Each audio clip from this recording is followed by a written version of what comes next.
The moment a single father stepped between a gun and a stranger's child, everything changed forever.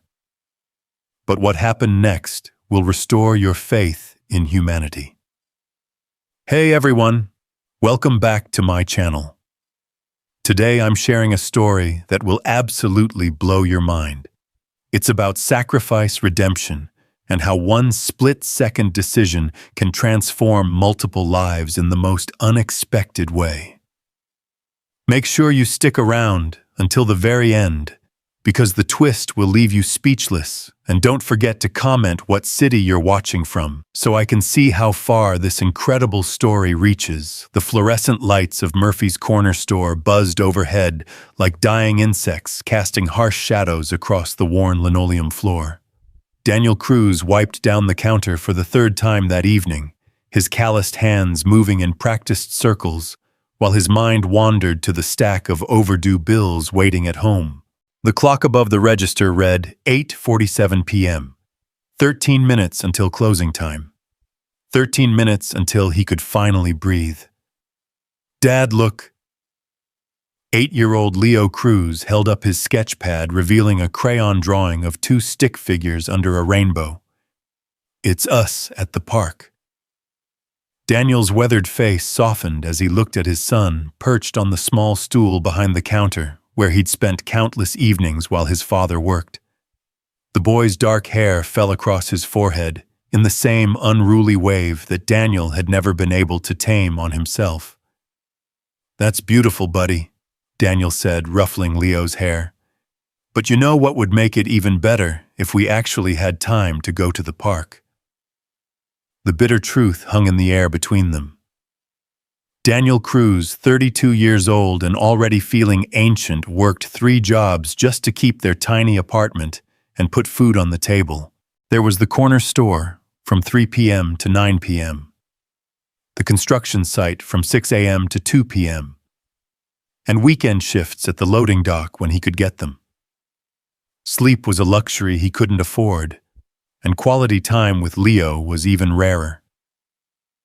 "Maybe this weekend," Leo asked hopefully, his brown eyes, so much like his mother's, shining with innocent optimism. "Maybe, son. We'll see." It was always "we'll see" these days. Daniel hated himself for it, hated the way hope dimmed slightly in Leo's expression every time he said those words. But what choice did he have? Maria's medical bills from her battle with cancer 3 years ago had left them drowning in debt even after she'd lost the fight.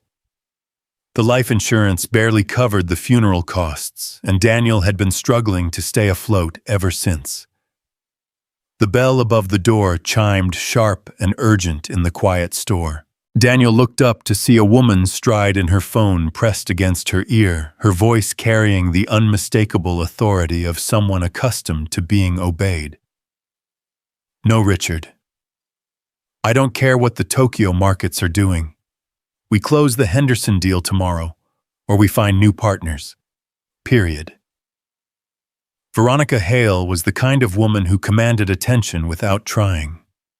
Tall and elegant, with sharp cheekbones and steel-gray eyes that seemed to calculate the worth of everything they saw, she wore a tailored black suit that probably cost more than Daniel made in 2 months. Her honey-blonde hair was pulled back in a severe chignon, not a strand out of place despite the late hour. Behind her, almost as an afterthought, trailed a little girl who couldn't have been more than 7 years old. Ella Hale was a miniature version of her mother, with the same blonde hair and gray eyes, but where Veronica radiated cold efficiency, Ella seemed lost and forgotten. She clutched a small stuffed elephant to her chest, her designer dress wrinkled from the long day. "Mommy?" Ella whispered, tugging at her mother's jacket. "I'm hungry." "Not now, Ella," Veronica snapped without looking down, continuing her phone conversation. "Richard, are you listening to me? I need those projections on my desk by 6 a.m., not 6:30, not 6:15. 6 a.m. sharp." Daniel watched the exchange with a familiar pang in his chest. He'd seen it before. parents too consumed with their own worlds to notice their children slowly disappearing. But unlike most of the neglected kids who wandered into his store, this little girl came from money. Her shoes alone were worth more than Daniel's monthly grocery budget. Leo looked up from his drawing, noticing Ella for the first time. With the fearless curiosity of childhood, he hopped down from his stool and approached her. "Hi," he said simply. "I'm Leo. What's your name?" Ella glanced nervously at her mother, who was still barking orders into her phone, then back at Leo. "Ella," she whispered. "That's a pretty name. You want to see my drawing?" For the first time since entering the store, Ella smiled. A small, tentative thing that transformed her face completely. Daniel found himself watching their interaction while pretending to organize the cigarette display behind the counter. "It's us at the park," Leo explained, showing her the crayon masterpiece. "My dad says maybe we can go this weekend, but probably not because he has to work all the time." "My mommy works all the time too," Ella said quietly. "She says it's important for the company." "What's a company?" "I don't know, but it's more important than me." The words were spoken with such matter-of-fact sadness that Daniel's hands stilled on the cigarette packs. He glanced at Veronica, who was now pacing near the beverage coolers, completely oblivious to her daughter's conversation. "That's not true," Leo said, with the fierce loyalty that children reserve for their friends. "Nothing's more important than kids. My dad told me so." Daniel's chest tightened. When had he told Leo that he couldn't recall the last time he'd sat down with his son for more than 5 minutes without thinking about bills or work schedules or the growing hole in Leo's sneakers that he couldn't afford to fix? "Mr. Yamamoto, with all due respect, your company's track record speaks for itself," Veronica was saying, her voice rising slightly. "We're offering you a partnership that could triple your market share in 18 months, and you're worried about quarterly fluctuations." She paused near the candy aisle, her free hand drumming impatiently against her thigh. Daniel noticed the expensive watch on her wrist, the diamond wedding ring that caught the fluorescent light. No wedding band, though. Divorced, probably. Another casualty of the corporate world. "Mommy?" Ella tried again, more insistently this time. "I need to use the bathroom." "5 more minutes, Ella. Mommy's almost done with this very important call." But the call stretched on, and 5 minutes became 10. Daniel watched as Ella shifted uncomfortably from foot to foot, too polite or too afraid to interrupt her mother again. Leo, bless his heart, seemed to sense her distress. "The bathroom's back there," he whispered, pointing toward the rear of the store, "behind the potato chip aisle." "I can't go without Mommy," Ella whispered back. "Why not?" "You're not a baby." Daniel almost smiled at his son's logic. Almost. The clock ticked toward 9 p.m. Daniel began his closing routine, counting the register and checking inventory, while keeping one eye on the children and another on their increasingly agitated customer. Veronica's conversation had shifted from partnerships to personnel issues, her voice taking on the razor-sharp edge that probably made her employees tremble. "I don't care if Henderson's wife is having surgery. This deal closes tomorrow, or he can clean out his desk.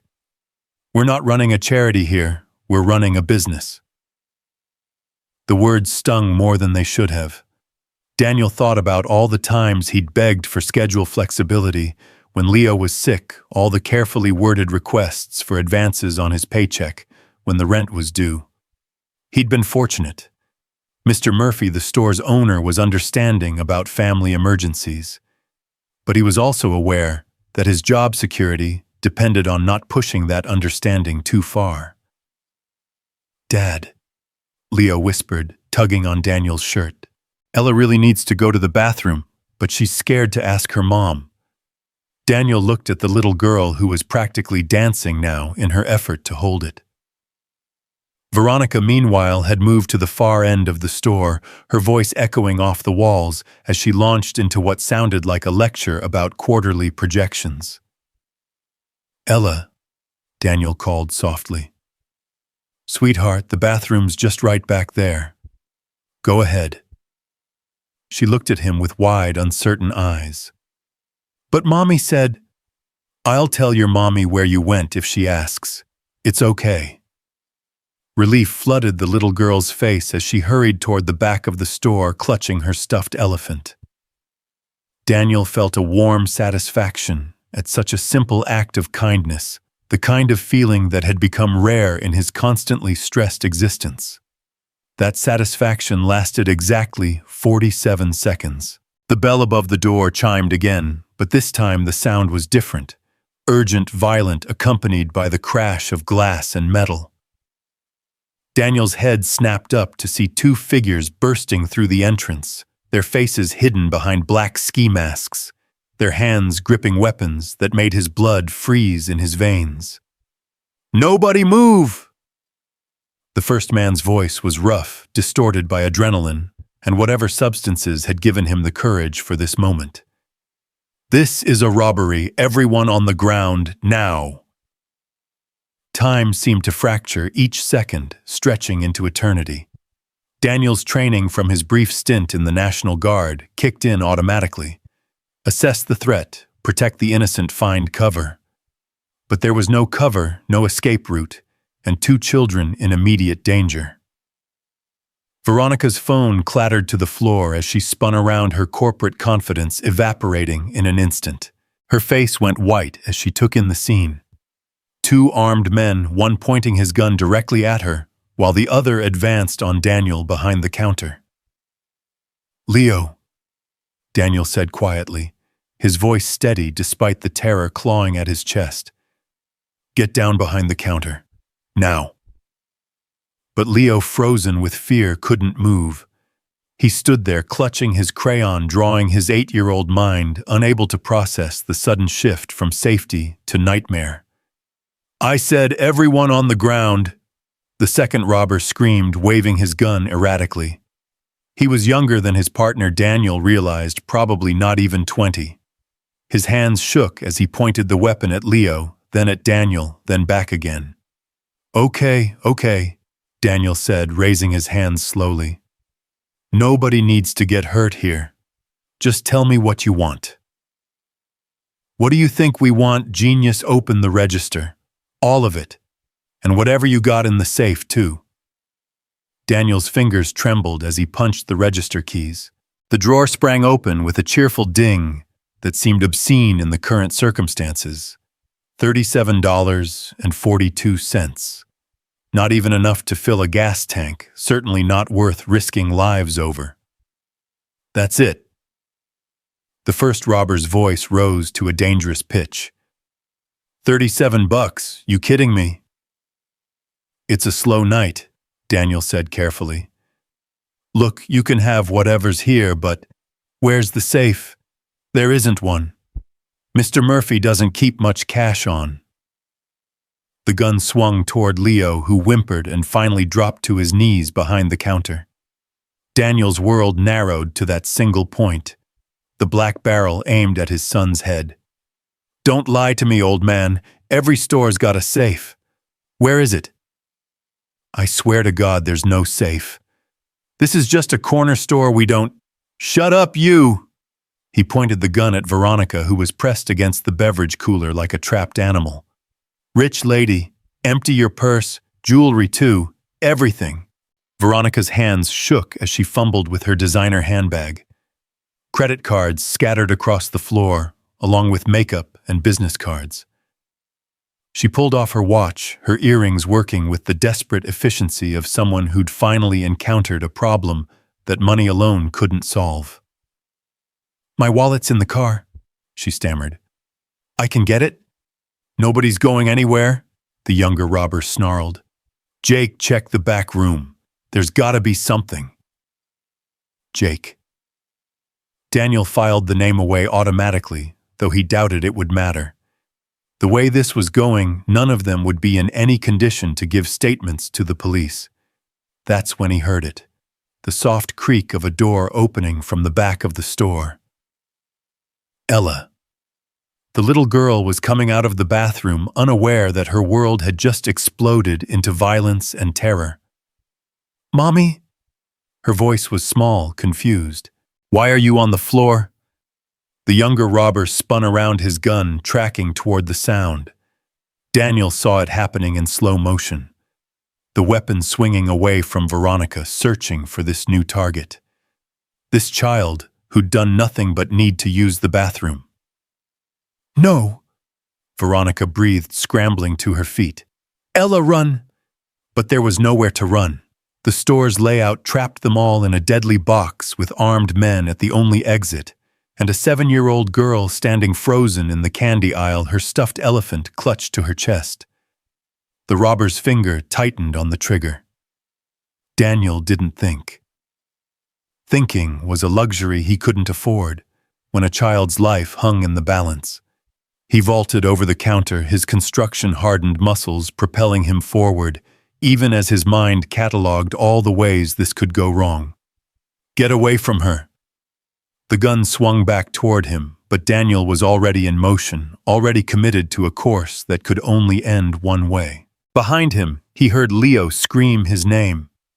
Ahead of him, Ella stood paralyzed with terror as two worlds, her sheltered existence and brutal reality, collided in a corner store that smelled of coffee and desperation.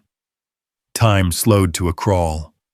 Daniel saw the robber's eyes widen behind his mask, saw the muzzle flash that would haunt his dreams for the rest of his life.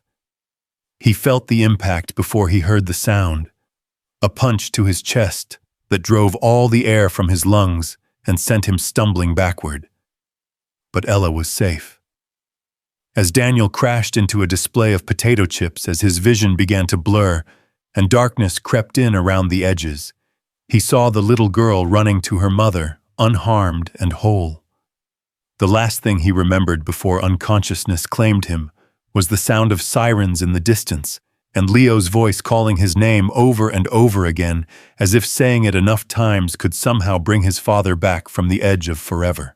The harsh fluorescent lights of the emergency room felt like interrogation lamps as Veronica paced the waiting area, her designer heels clicking against the polished linoleum in a frantic rhythm. Her perfectly styled hair had come undone, blonde strands, framing her face in disheveled waves that told the story of the last 3 hours better than any words could. "Mrs. Hale, please sit down," Detective Rodriguez said, gently approaching with 2 cups of coffee that had long since gone cold. "The doctors will update us as soon as they can." "It's Ms. Hale," Veronica corrected automatically, then immediately felt foolish for caring about such trivial details when a man was fighting for his life because of her daughter. Because of them. "I'm sorry, I didn't mean to snap. This whole situation is just... I understand. Trauma affects everyone differently." Veronica stared through the glass doors leading to the surgical wing, where Daniel Cruz had disappeared hours ago on a gurney, his shirt soaked with blood, his face pale as death. The image was burned into her retinas, replaying over and over like a broken film reel. "He saved Ella's life," she whispered more to herself than to the detective. "He didn't even know us, and he took a bullet for my daughter."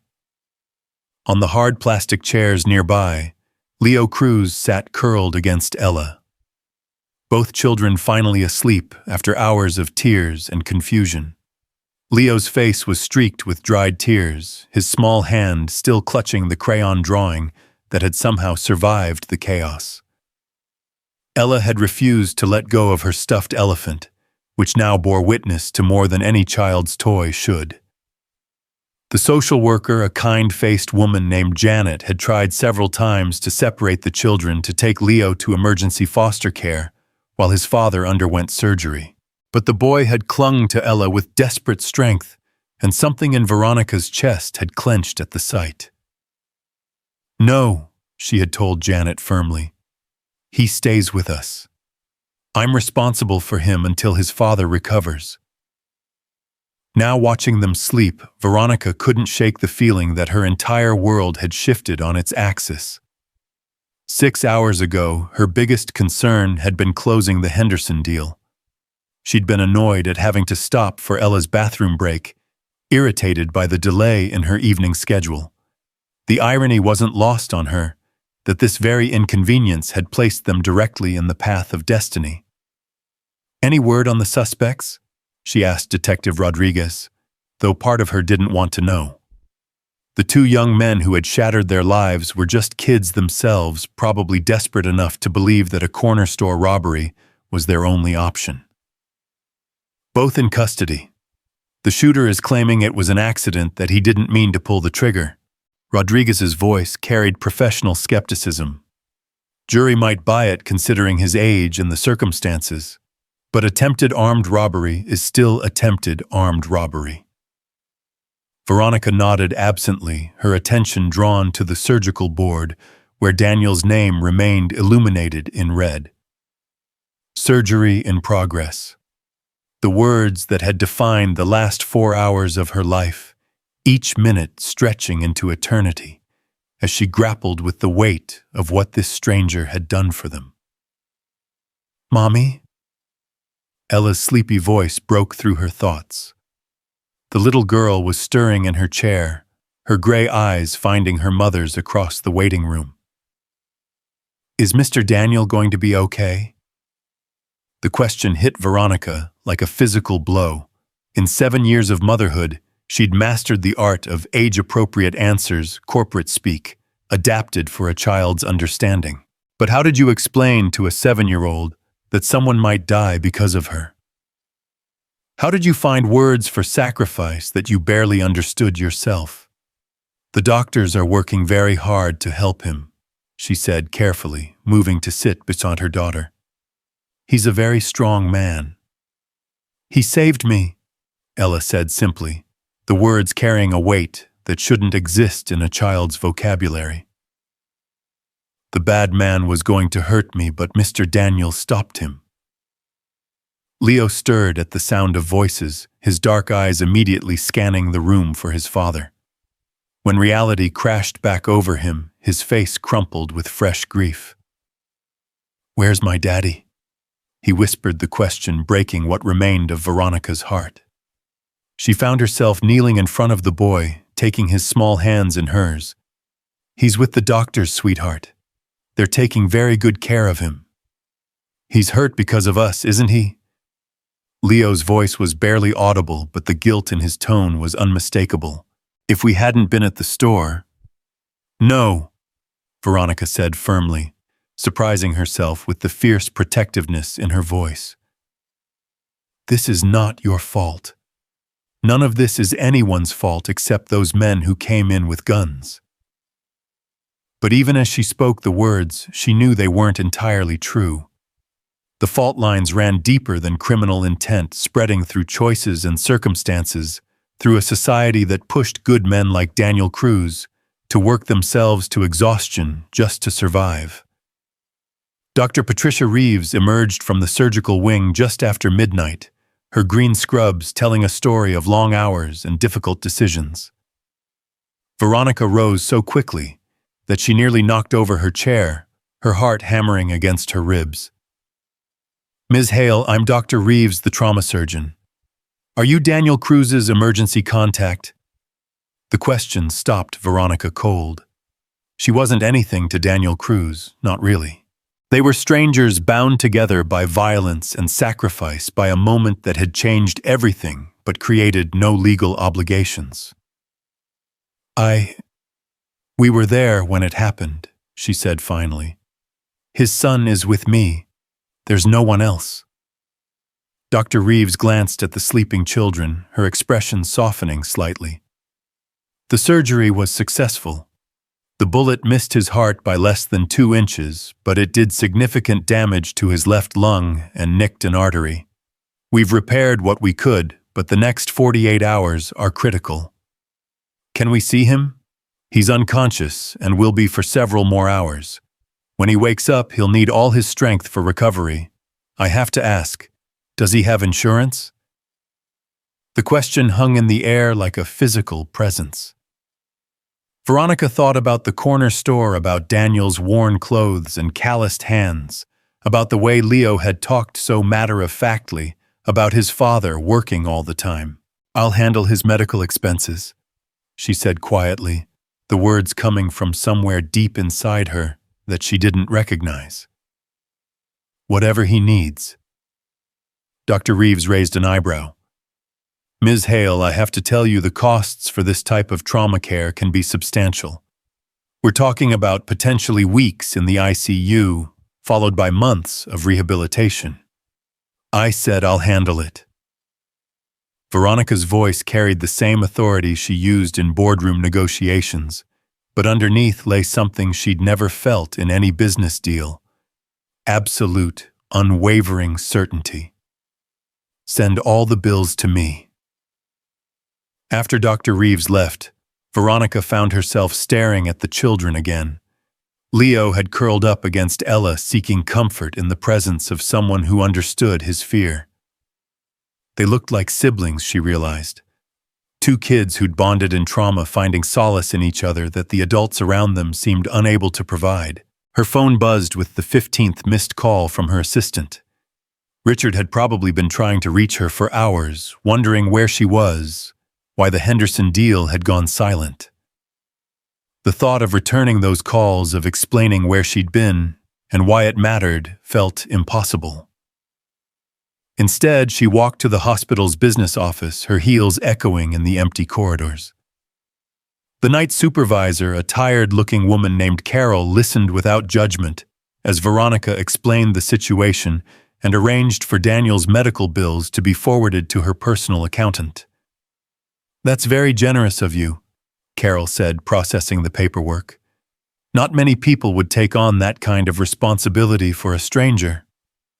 "He's not a stranger," Veronica replied, surprising herself again. "Not anymore." When she returned to the waiting room, she found Leo awake and staring at the surgical board where his father's name still glowed red.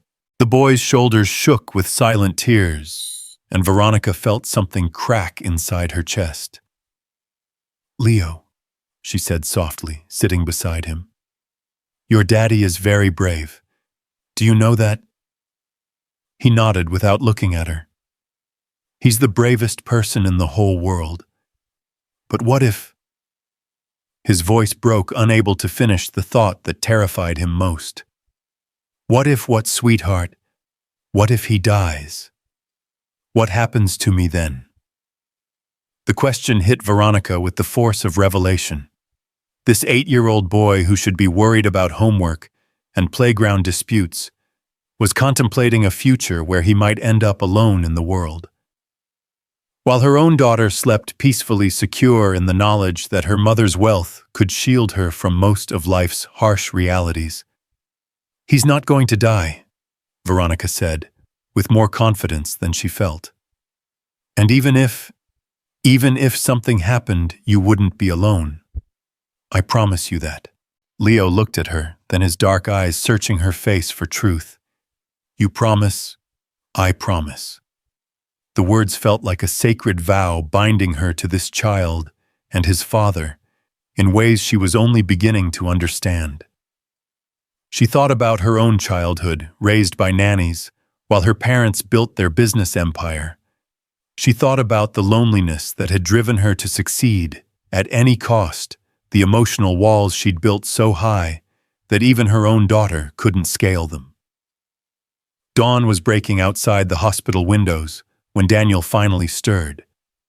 Dr. Reeves had cleared them to see him for just a few minutes, warning that he would be disoriented and weak. Veronica held Leo's hand as they approached the ICU bed, both of them unprepared for the sight that greeted them. Daniel looked smaller somehow, diminished by the tubes and machines that kept him breathing. His face was pale against the white hospital linens, his usual strength replaced by the fragile vulnerability of someone who'd come too close to death. "Daddy," Leo whispered, his small hand reaching through the bed rails to touch his father's arm. Daniel's eyes fluttered open, unfocused at first, then sharpening as he recognized his son's voice. Leo, are you okay? Are you hurt?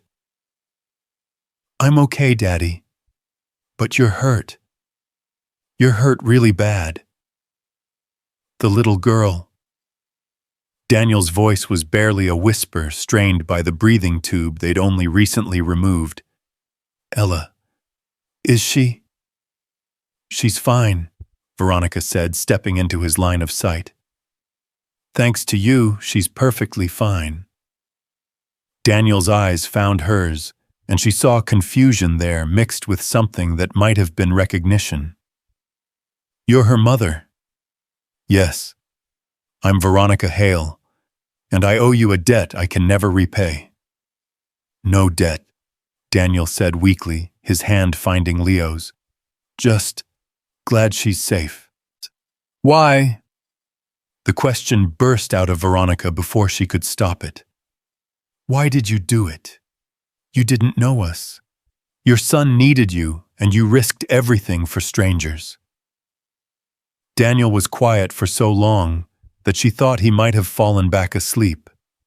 When he finally spoke, his voice was so soft, she had to lean closer to hear him. Because that's what fathers do, we protect children, all children. The simple truth of it broke something inside Veronica, some carefully constructed wall that had kept her emotions in check for years. Tears she didn't know she was capable of spilled down her cheeks as she looked at this man who'd nearly died for a principle she'd forgotten existed. The store, Daniel said suddenly, his eyes widening with alarm. I have to get back to work. Mr. Murphy is counting on me, and if I lose this job, Daniel, Veronica said gently, using his first name for the first time. You're in the hospital. You were shot. You're not going anywhere for a while. Hasta soon. She saw the panic in his eyes as the full implications hit him. No work meant no income. No income meant no rent, no food, no future for Leo. The mathematics of poverty were simple and brutal, and Daniel Cruz had just been removed from the equation. Leo, he said urgently, struggling to sit up despite the pain it caused. You need to call Mrs. Rodriguez from downstairs. Tell her what happened. She'll watch you until I can. Leo's staying with me, Veronica said firmly. With us. Ella and I have plenty of room, and the girls would love having him around. Daniel's eyes narrowed slightly, the protective instincts that had led him to take a bullet now focused on his son. I don't take charity. It's not charity, it's gratitude. You saved my daughter's life, Daniel. Let me help your son while you recover. And then what? You go back to your corporate life and we go back to our struggle. You think money solves everything. The accusation stung because it held just enough truth to hurt. Veronica had spent most of her adult life believing that money could indeed solve everything, that the right check could fix any problem, fill any void. No, she said quietly. I don't think money solves everything, but I think maybe we could solve some things together. The ICU nurse appeared at the door, tapping her watch. Visiting hours were over and Daniel needed rest. But as they prepared to leave, Leo squeezed his father's hand one more time. I love you, Daddy. I love you too, son. More than anything in this world. Outside in the hallway, Veronica felt the weight of the promise she'd made settling around her shoulders, like a mantle she wasn't sure she was worthy to wear. Behind them, Daniel Cruz fought for breath and strength, his future as uncertain as the morning light filtering through the hospital windows. But something had fundamentally changed in that ICU room, something that couldn't be measured in dollars or quarterly projections. For the first time in years, Veronica Hale found herself thinking less about what she could acquire and more about what she might have to give. The elevator doors closed on a new chapter, carrying them toward a dawn that promised to be unlike any that had come before. The elevator climbed toward the parking garage in silence, carrying 3 lives forever altered by one moment of heroism. Veronica stared at her reflection in the polished steel doors, barely recognizing the woman looking back at her. Her usually immaculate appearance showed the ravages of the last 12 hours. Mascara smudged beneath red-rimmed eyes, her expensive suit wrinkled beyond recognition, her hair falling in loose strands around her face. "Ms. Veronica." Leo's small voice broke through her thoughts. He stood between the 2 girls, his crayon drawing still clutched in his hand, looking lost in a way that had nothing to do with the hospital's maze of corridors. "Yes, sweetheart. Is my daddy really going to be okay?" The doctors used big words I didn't understand. Veronica knelt down to his level, her designer skirt forgotten, as her knees touched the cold elevator floor. "Your daddy is very strong, Leo. The doctors fixed what was broken, but he needs time to heal. That's why you're going to stay with Ella and me for a while." "But what if he forgets about me while he's sleeping?" The question hit Veronica like a physical blow. This 8-year-old boy who had watched his father nearly die protecting strangers was worried about being forgotten. She thought of all the times she'd promised Ella 5 more minutes, that had stretched into hours, all the bedtime stories postponed for conference calls, all the school events missed for board meetings. "Daddies never forget about their little boys," she said softly, brushing a strand of hair from Leo's forehead. "Trust me on that." The parking garage felt like a different world from the antiseptic brightness of the hospital. Veronica's BMW sat alone under the fluorescent lights, its sleek black surface reflecting their small group as they approached. She realized with a start that she'd never had 2 children in her car before, had never even considered the logistics of car seats and safety belts for anyone other than Ella. "I don't have a car seat for Leo," she said aloud, the practical reality of her impulsive decision beginning to sink in. "I don't need a car seat," Leo protested with 8-year-old dignity. "I'm big enough for a regular seat belt." "Are you sure your father would want you to be safe?" "Daddy lets me use the regular seat belt in his truck. He says I'm growing up fast." Veronica helped both children into the back seat, adjusting Leo's seat belt with the same careful attention she'd always given to Ella's safety. As she slid behind the wheel, she caught sight of herself in the rearview mirror again. When had she started looking so tired? When had the lines around her eyes become so pronounced? The drive to her penthouse apartment in downtown Seattle felt like a journey between worlds. Leo pressed his face to the window, watching the city lights blur past, while Ella dozed against his shoulder. They looked so natural together, these 2 children thrown together by tragedy, finding comfort in each other that the adults around them seemed unable to provide. "Wow," Leo breathed as they pulled into the underground garage of Veronica's building. "You live here. It's like a castle." Veronica saw her home through his eyes for the first time. The marble floors, the soaring ceilings, the floor-to-ceiling windows that offered a panoramic view of Elliott Bay. It was impressive, certainly, but it was also cold, sterile, more like a showcase than a home where a family lived and loved and grew together. "It's pretty fancy," she admitted, leading them to the elevator that would take them to the 32nd floor. "But it's going to be your home too for as long as you need it."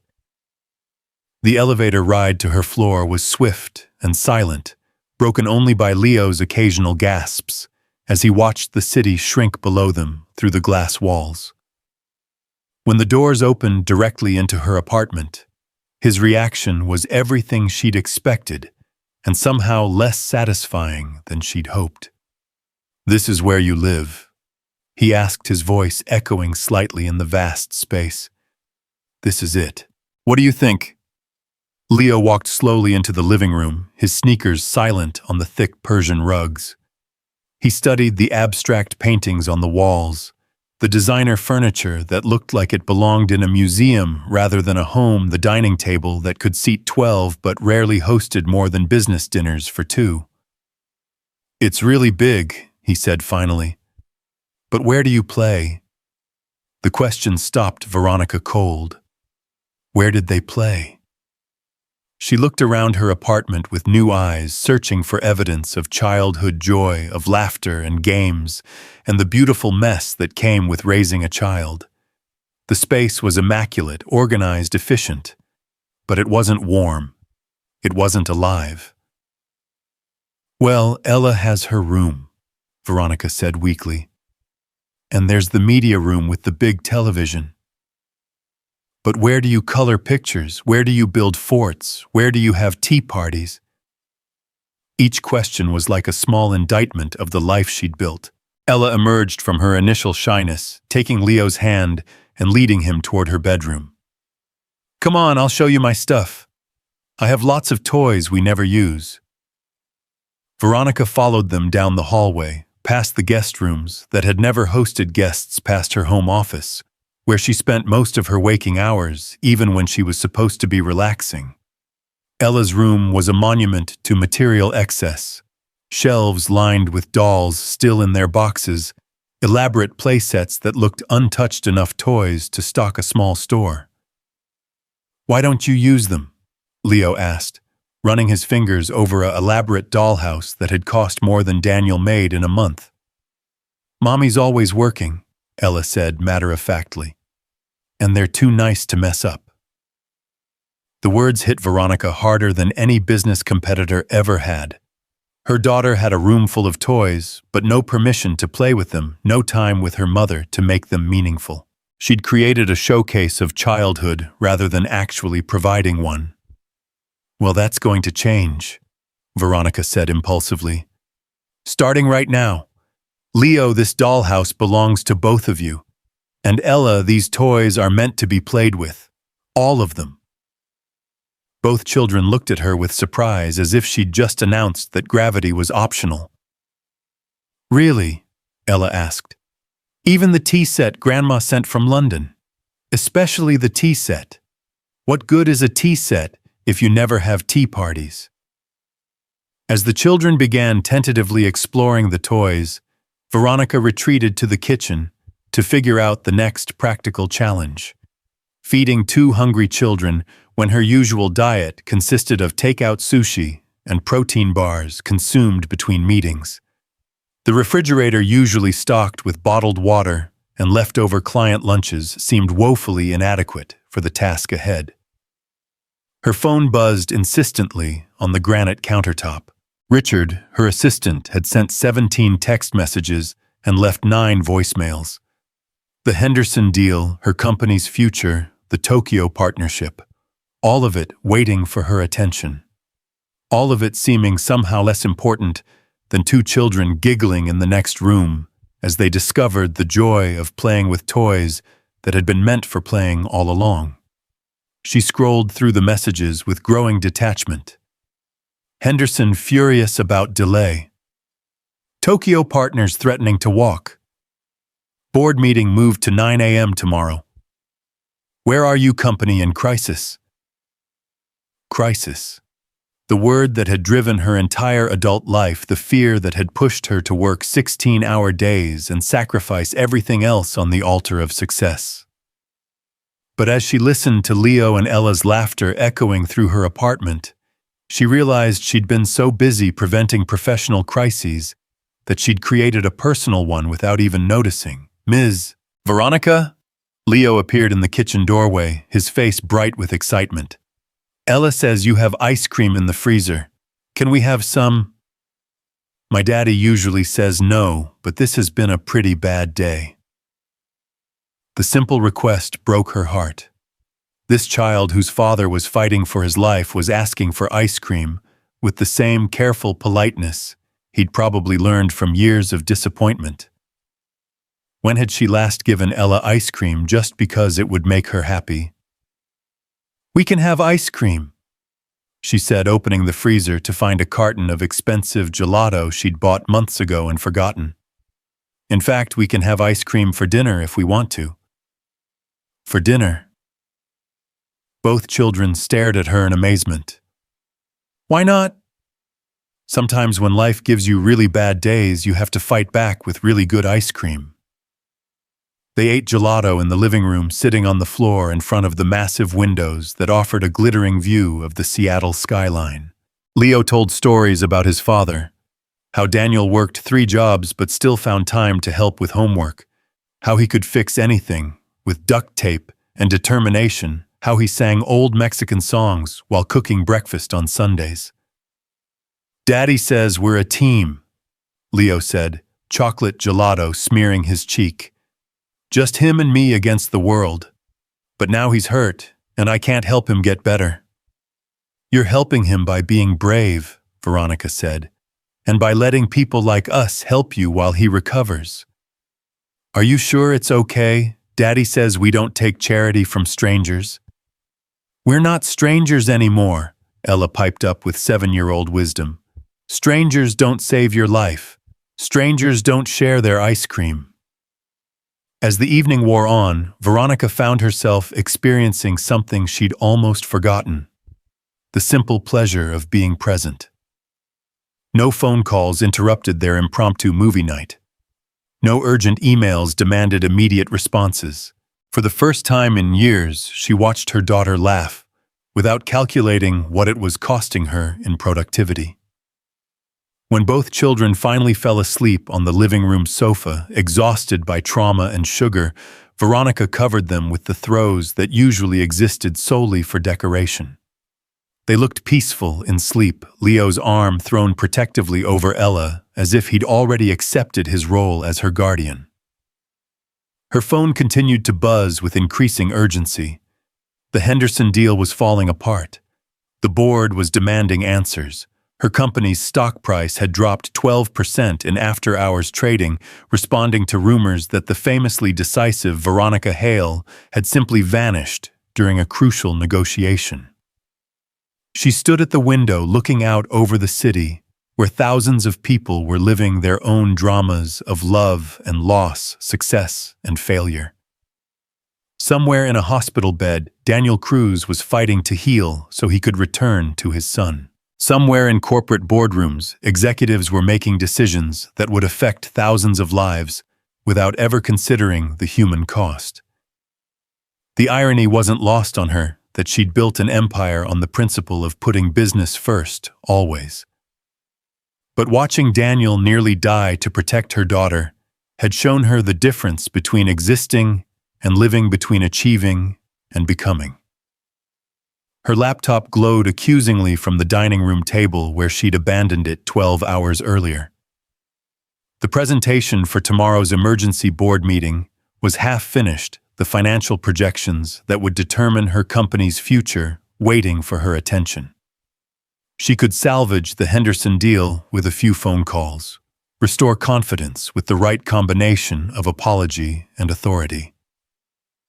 But as she looked at the sleeping children, she realized that some things couldn't be salvaged with spreadsheets and strategic planning. Some things required presence, patience, and the willingness to let go of control long enough to discover what really mattered.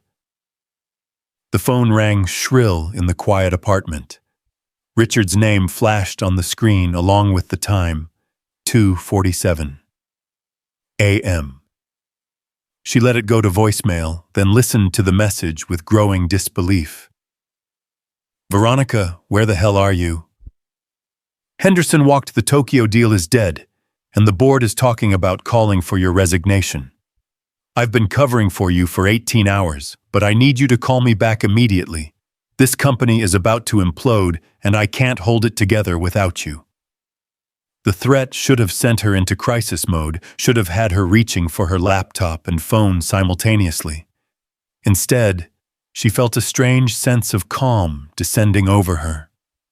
For the first time in her adult life, she was exactly where she needed to be. The next morning brought new challenges. Both children woke early, their internal clocks disrupted by the previous day's trauma. Leo asked immediately about his father, his eyes bright with hope and fear. Ella clung to her mother's hand with unusual intensity, as if afraid that Veronica might disappear again. "Can we go see Daddy today?" Leo asked over a breakfast of toast and scrambled eggs, the extent of Veronica's culinary repertoire. "The doctor said he needs to rest today, but maybe tomorrow. Are you okay staying here with us?" Leo nodded, but she could see the worry in his dark eyes. 8 years old was too young to carry such heavy concerns, but poverty and single parenthood had aged him beyond his years. He ate his breakfast with the careful attention of a child who'd learned not to waste food, who understood that meals weren't guaranteed. The contrast with Ella was stark. Her daughter pushed her eggs around her plate, taking her abundance for granted, in the way that only the truly privileged could. But today, something was different. Today, Ella was watching Leo's careful consumption with growing awareness. "Leo," she said suddenly, "do you want my eggs too? I'm not very hungry." "No, thank you. Daddy says I should never take food from other people unless they really can't finish it." "I really can't finish it," Ella insisted. "My tummy still feels funny from all that ice cream." Veronica watched the exchange with a growing ache in her chest. Her 7-year-old daughter was learning lessons about generosity and need that no corporate seminar could teach. These two children, thrown together by circumstances beyond their control, were already changing each other in ways that would last forever. The doorbell rang just as they finished breakfast. Through the security monitor, Veronica saw a delivery person holding an enormous bouquet of flowers. The card, when she opened it, contained a message from her board of directors expressing their concern about her absence and their hope that she would return to work immediately. The flowers were beautiful, expensive, and utterly soulless. She looked from the perfect roses to the children who were building a fort out of couch cushions in her living room, and the choice became crystal clear. "Ella, Leo," she called, "we're going shopping." "For what?" Ella asked, emerging from the fort, with her hair disheveled and her expensive pajamas twisted around her small frame. "For everything. Clothes for Leo, groceries for real meals, maybe some board games and craft supplies. What do you think?" Leo's face lit up with an enthusiasm that broke her heart. "Really? Can we get art supplies? I want to make Daddy a get well picture." "We can get whatever you want to make for your father." As they prepared to leave, Veronica caught sight of herself in the hallway mirror again. But this time, instead of seeing flaws and fatigue, she saw something else. A woman who was finally learning what it meant to be present in her own life. The shopping trip that followed was a revelation. She watched Leo's amazement at the abundance in every store, his careful consideration of each potential purchase, his gratitude for things Ella had always taken for granted. They bought clothes and art supplies, groceries and games, filling her car with the tools of childhood that her own home had been lacking.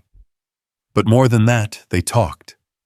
Really talked in a way she couldn't remember doing with Ella in months. They discussed colors and flavors, games and stories, dreams and fears. She learned that Leo wanted to be an artist when he grew up, that Ella secretly wished her mother would read her bedtime stories, that both children worried about things that should never concern 7- and 8-year-olds. By the time they returned to the apartment laden with bags and exhausted from their expedition, something fundamental had shifted. The space no longer felt like a showcase, but like a home. The sounds of children playing filled rooms that had been silent for too long. That evening, as she helped both children prepare for bed in Ella's room, Leo would sleep on an air mattress until they could set up the guest room properly. Her phone rang one final time. The board chairman's name appeared on the screen, and she knew this was the call that would determine her professional future. "Hello, Margaret." Veronica, what the hell do you think you're doing? The entire company is in free fall and you've been completely unreachable for 2 days. The board has scheduled an emergency meeting for tomorrow morning at 8 a.m. You'd better be there with a damn good explanation. Veronica looked at the children who were brushing their teeth together at Ella's bathroom sink, giggling at their reflections in the mirror. Leo was wearing new pajamas, the first new clothes he'd probably had in months, and his face was bright with the simple joy of being included, of being wanted. "I'll be there," she said quietly.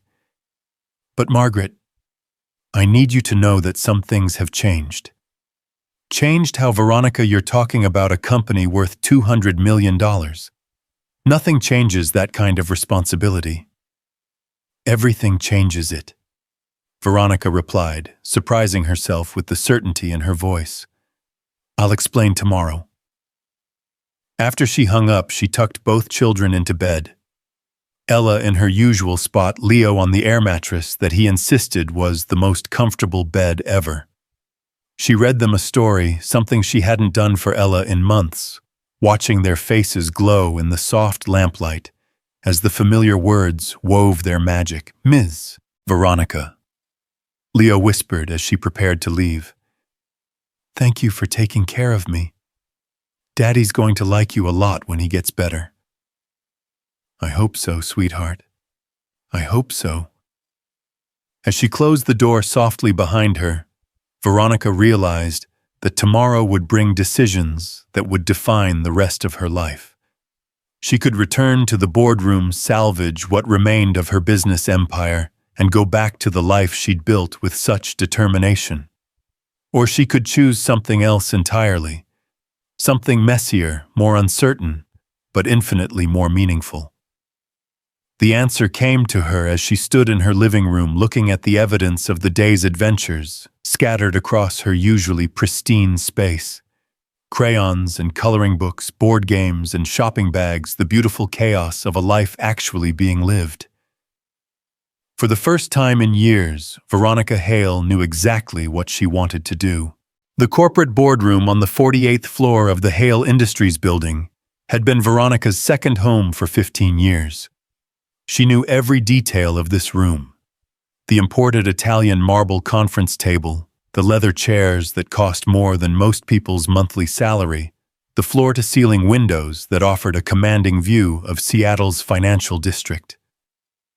This was where she'd built her empire, where she'd made decisions that affected thousands of lives, where she'd become the woman everyone feared and respected in equal measure.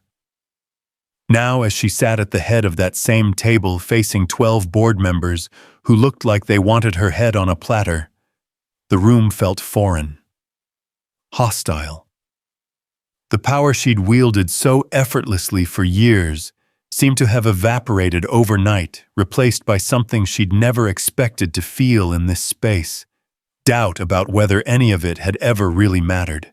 "Veronica, I'm going to be direct," Margaret Thornfield, the board chairman, said in the clipped tone she reserved for public executions. "Your disappearance during the Henderson negotiations has cost this company $27 million in lost revenue. The Tokyo partnership we've been cultivating for 8 months is dead. Our stock price has dropped 18% in 3 days. The shareholders are calling for your head, and frankly, I'm having trouble defending you." Around the table, faces that had once shown her deference now displayed varying degrees of anger, disappointment, and calculation. These people had made fortunes following her lead, had built their own wealth on the foundation of her success. But loyalty in the corporate world was a luxury that evaporated the moment profitability was threatened. "I understand your concerns," Veronica said quietly, her hands folded on the table in front of her. Strange how calm she felt, how the panic that should have been consuming her seemed to have been replaced by something resembling peace. "Do you?" Richard Kellerman, the company's CFO, leaned forward aggressively. "Because your behavior suggests otherwise. Where exactly have you been, Veronica? What could possibly have been more important than saving this company from the biggest crisis in its history. The question hung in the air like an accusation. How could she explain that she'd been discovering what it meant to be a mother, that she'd spent the morning making pancakes with 2 children who'd taught her more about life in 3 days than 15 years of board meetings, that she'd been sitting in a hospital room watching a man fight for his life because he'd had the courage to do what she'd never done, put someone else's needs before his own success. "I was taking care of my daughter," she said finally, "and a little boy whose father was shot protecting her." The silence that followed was deafening. She could see the confusion on their faces, the inability to process this information within their framework of acceptable excuses for missed meetings and abandoned deals. "I'm sorry," Margaret said slowly. "Did you say shot Veronica? What exactly happened?" So Veronica told them. She described the corner store, the robbery, Daniel's split-second decision to save Ella's life. She watched their faces as she explained about the hospital vigil, about Leo sleeping on an air mattress in Ella's room, about the promise she'd made to a dying man's son. With each detail, she saw their understanding shift from confusion to disbelief to something that looked uncomfortably like pity. "This is all very tragic," Margaret said when Veronica finished, "and I commend your charitable instincts. But surely you understand that personal crises, however dramatic, cannot justify abandoning your professional responsibilities. The Henderson deal alone represented 18 months of development work." "I understand perfectly," Veronica replied. "What I'm trying to figure out is when I stopped understanding the difference between what's important and what's profitable." The words fell into the room like stones into still water, creating ripples of discomfort that spread from person to person around the table. These were people who'd built their lives on the assumption that profitability was importance, that success in business was the only metric that mattered. "Veronica," Richard said carefully, "I think you may be experiencing some form of trauma response. It's understandable given what you witnessed. Perhaps you should take some time off, see a counselor, get some perspective." "My perspective is perfectly clear," she said, standing and walking to the windows that overlooked the city she'd conquered. "The question is whether I want to keep living the life I've built, or if I want to try building something worth living." Behind her, she could hear the murmur of voices, the board members conferring in hushed tones about her mental state, her fitness to lead the emergency succession plans they'd probably been discussing for days. She'd been in their position herself, cold-bloodedly calculating the best interests of the company without regard for the human cost. The irony wasn't lost on her. Her phone buzzed with a text message. She glanced at the screen and felt her heart stop. The message was from Dr. Reeves at the hospital. "Daniel Cruz is asking for you. Can you come in this afternoon?" The simple words hit her like lightning. Daniel was awake, alert enough to ask for visitors. After 4 days of uncertainty, of watching machines breathe for him, while his son asked when Daddy would wake up, he was finally conscious. "I have to go," she said, turning back to face the board. "Veronica, sit down," Margaret commanded. "We're not finished here. The board needs to hear your plan for salvaging this situation, for rebuilding confidence with our investors, for moving forward from this crisis." "My plan," Veronica said slowly, "is to resign." The words came out with such quiet certainty that it took a moment for their meaning to register. When it did, the reaction was explosive. "You can't be serious," Richard stammered. "This company is your life's work. Everything you've built, everything you've achieved. You're going to throw it all away for some stranger and his kid?" "I'm not throwing anything away," Veronica replied. "I'm finally picking up something I dropped a long time ago." Margaret stood as well, her face flushed with anger and disbelief. "Think about what you're saying, Veronica. Think about your daughter's future. Ella's trust fund, her education, her security. All of that depends on this company's continued success. The mention of Ella's future hit closer to home than any discussion of stock prices or profit margins. Veronica thought about the trust fund that would ensure her daughter never wanted for anything material, the prestigious schools that would open every door, the financial security that would protect her from every hardship except the ones that mattered most.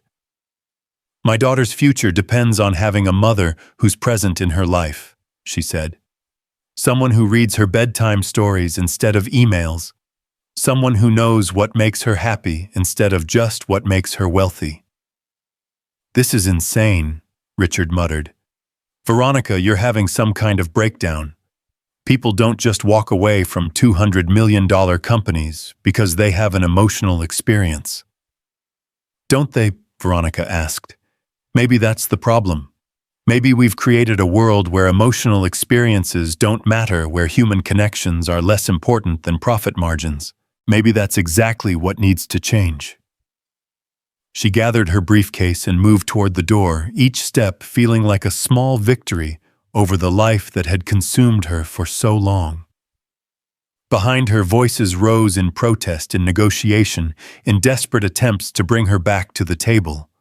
But she was done with tables like this one, done with rooms that valued everything except what actually mattered. Veronica, Margaret's voice cracked like a whip. If you walk out that door, there's no coming back. The board won't wait for you to work through whatever crisis you're having. We'll name Richard as interim CEO within the hour. Veronica paused with her hand on the door handle.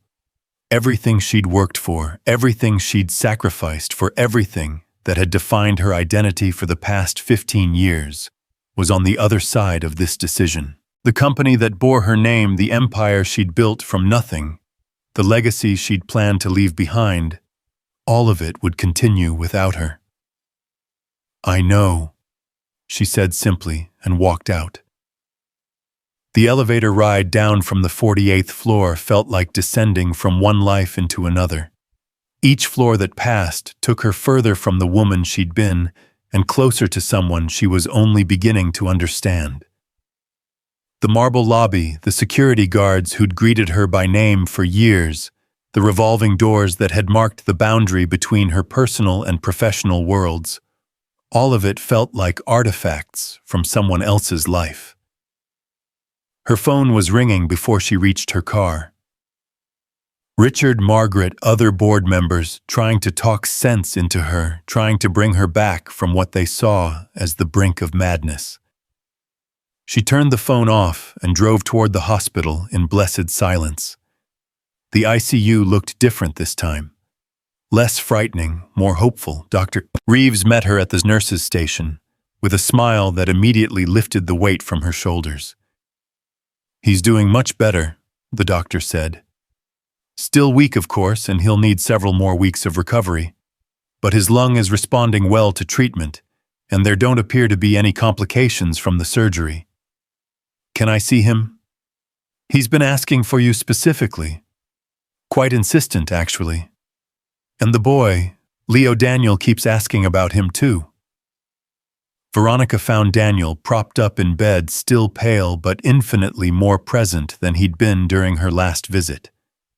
His dark eyes tracked to her face as she entered, and she saw recognition there, along with something that might have been gratitude. Ms. Hale, he said, his voice still weak but clearer than before. I was hoping you'd come. Please call me Veronica. And of course I came. How are you feeling? Like I got shot, Daniel said with a ghost of a smile. But alive, which is more than I had a right to expect. The doctors tell me you've been handling my medical expenses. Veronica waved off his concern. It's the least I could do. You saved my daughter's life. I did what any father would do. But taking care of my bills, taking in my son, that goes beyond gratitude. That's kindness, and I'm not used to kindness from strangers. We're not strangers anymore, remember? At least that's what Ella tells everyone. Daniel's expression softened at the mention of her daughter. How is she? And Leo, is he okay? The nurses told me he's staying with you, but I need to hear it from you. Is he really okay? The concern in his voice, the way his entire focus shifted to his son's well-being. Despite his own pain, hit Veronica like a revelation. This was what parental love looked like when it wasn't filtered through corporate priorities and social obligations. Raw, immediate, unconditional. He's wonderful, she said honestly. Both kids are. They've become inseparable. Ella's teaching him to play chess, and he's teaching her to draw. Yesterday they built a fort in my living room and declared it an independent nation with its own constitution.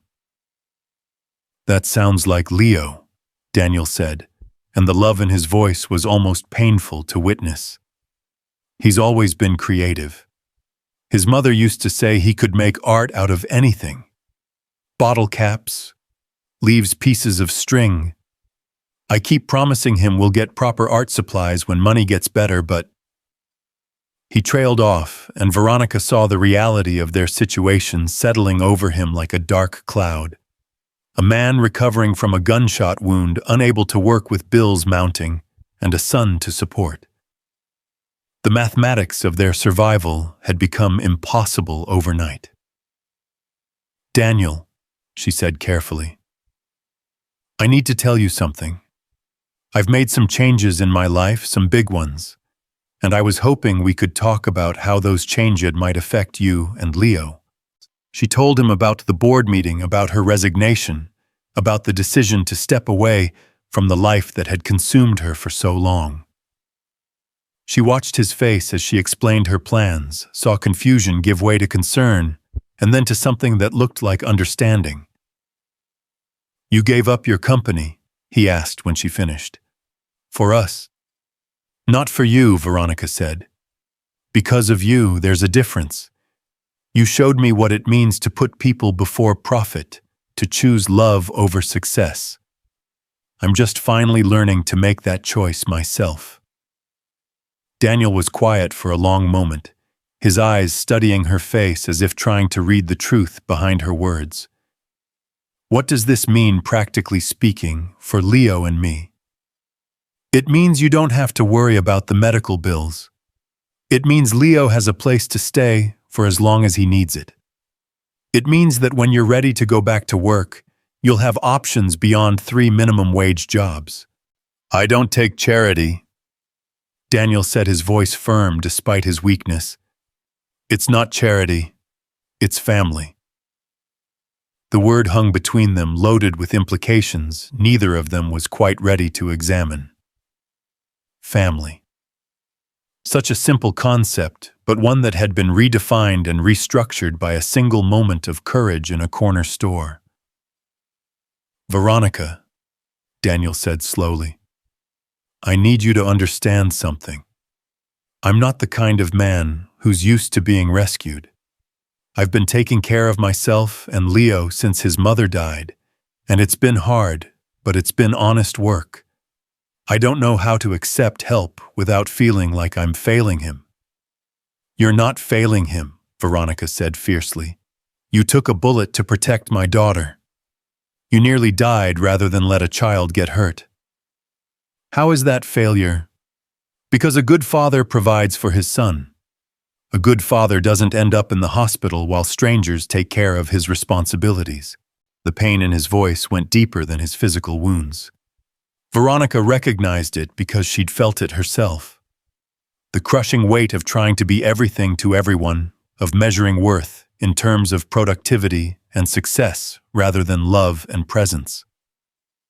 Daniel, can I tell you something about good fathers? She asked. Good fathers teach their children what matters. They show them how to be brave, how to be kind, how to put others before themselves. Leo already knows all of those things because he learned them from you. But what kind of future can I give him even before this happened? We were barely getting by. Now, with medical bills and lost wages, his voice broke slightly. I used to tell him we were a team, that we could handle anything together. But what if I can't handle this? Veronica moved closer to his bed, her heart breaking for this man who'd given everything to protect her daughter, but couldn't see his own worth. Then we handle it together. All of us. That's what families do. We're not family, Daniel said quietly.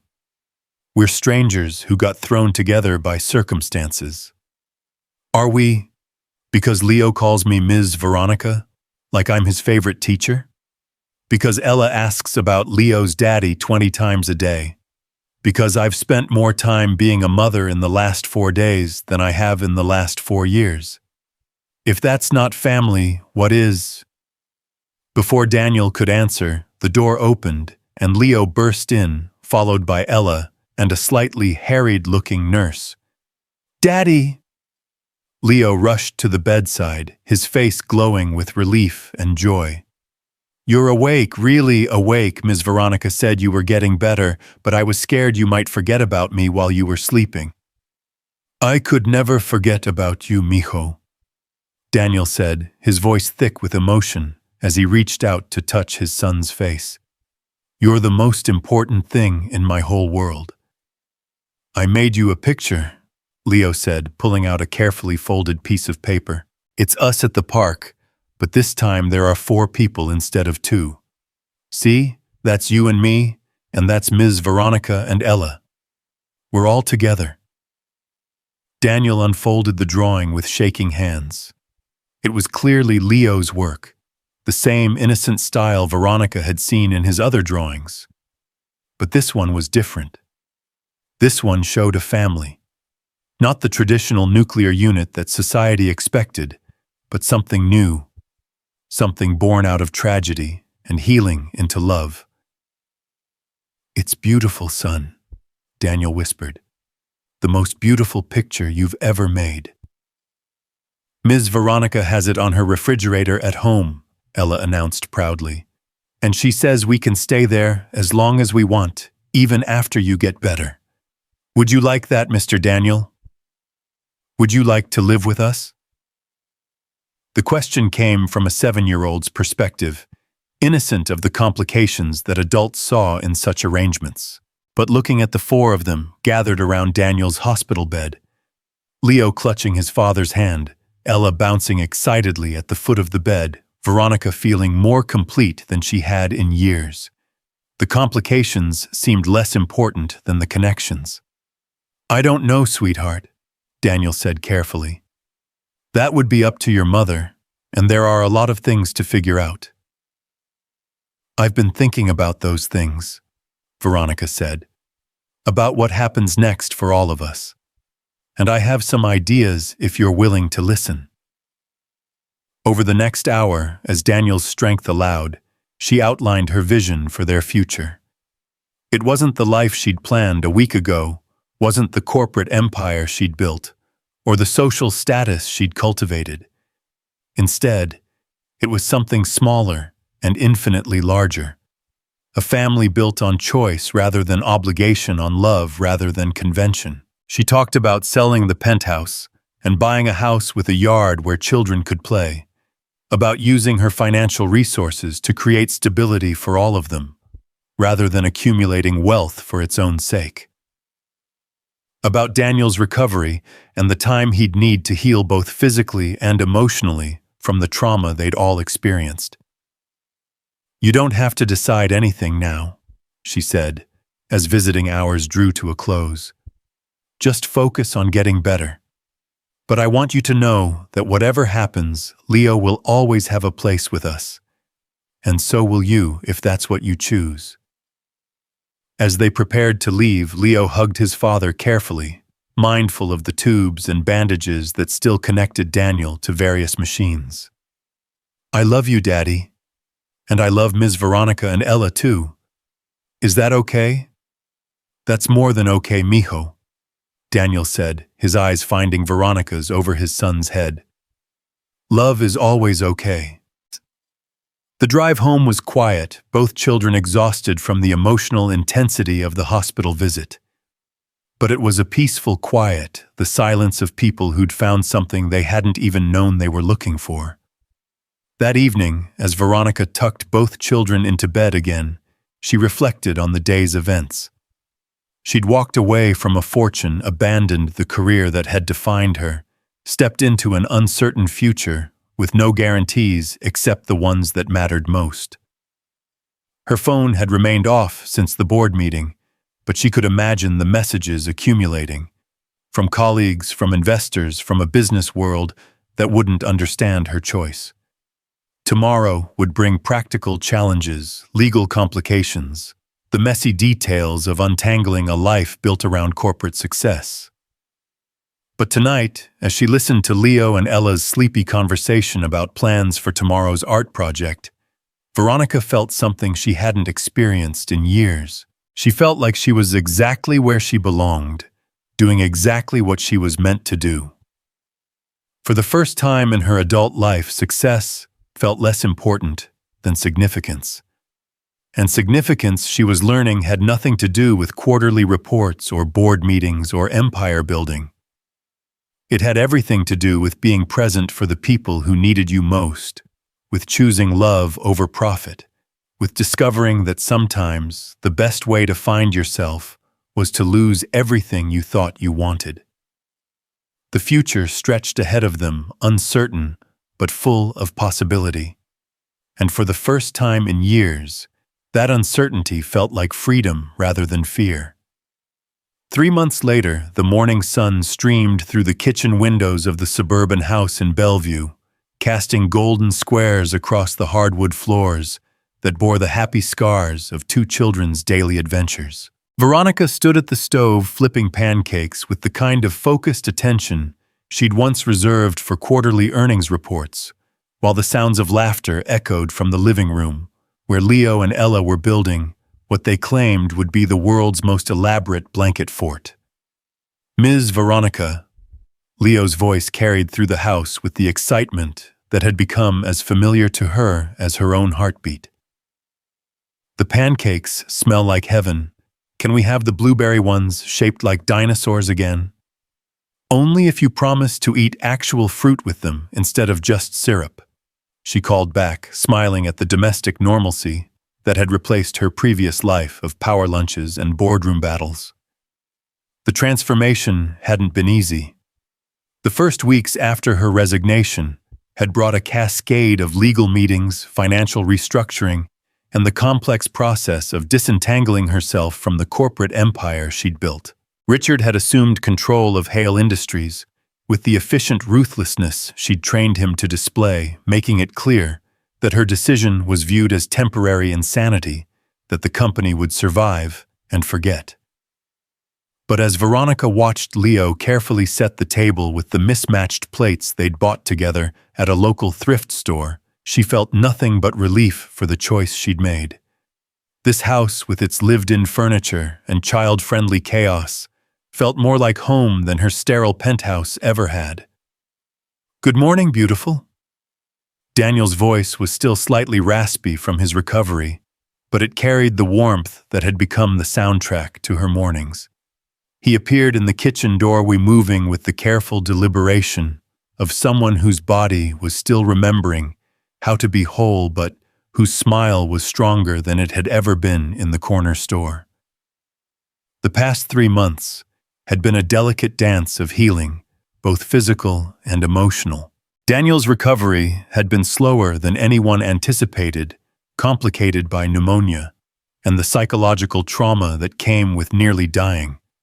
But with each passing day, he'd grown stronger, more present, more willing to believe that the life they were building together wasn't too good to be true.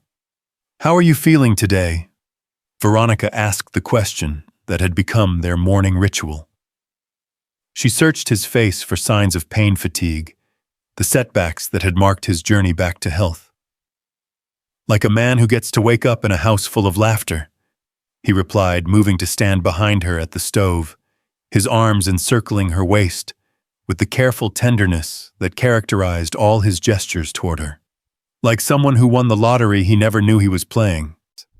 The intimacy between them had developed slowly, built on shared fears and whispered conversations during Leo's nightmares, cemented by the thousand small acts of care that had sustained them through the hardest months. It wasn't the passionate romance of movies or novels, but something deeper and more enduring. A love born from crisis and nurtured through the daily choice to build something beautiful from the broken pieces of their former lives. "Daddy, Ms. Veronica, come see." Ella's voice interrupted their moment, but neither of them minded the intrusion. These interruptions had become precious evidence of children who felt secure enough to demand attention, to believe their needs would be met with love rather than irritation. They found the children in the living room standing proudly beside a fort that had indeed achieved impressive architectural complexity. Sheets and blankets draped between chairs and couch cushions created a multi-room structure, complete with windows, a reading nook, and what Leo proudly announced was the official meeting room for important kid business. "It's incredible," Daniel said, and Veronica could hear the wonder in his voice that still emerged whenever he witnessed his son's creativity flourishing in an environment of abundance and security.